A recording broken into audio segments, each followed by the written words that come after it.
పూర్వం గ్రీకు దేశంలో మిడాస్ అనే రాజు ఉండేవాడు. అతని వద్ద వెలకట్టలేనంత బంగారం ఉండేది. అయినా సరే అతను ఇంకా బంగారం కావాలి, ఇంకా బంగారం సంపాదించాలి అనే దురాశ కలిగి ఉండేవాడు. దానికి తగినట్లుగానే ఒక ముని దగ్గరికి వెళ్ళి, నేను ఏమి తాకినా సరే బంగారం అయ్యేటట్టుగా వరమివ్వండి అని చెప్పి ప్రాధేయపడ్డాడు. దానికి ముని సరే అని చెప్పి వరమిచ్చారు. వరమిచ్చిన ప్రకారం మరుసటి రోజు ఉదయం అతను ఏం ముట్టుకున్నా, ఏం తాకినా సరే అది బంగారంలా మారిపోయేది.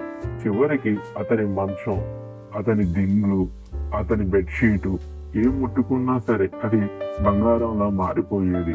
చివరికి ఎంతలా అంటే అతను తినే ఆహారం కూడా బంగారంలా మారిపోయేది.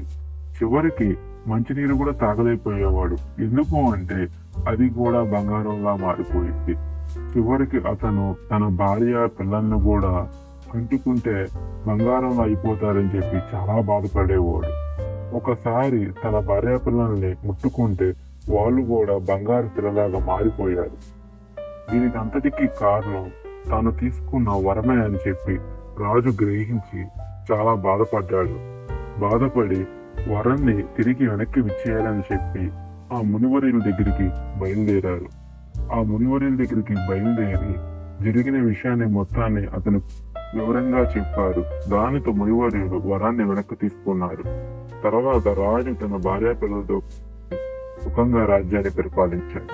సో దురాశ దుఃఖాన్ని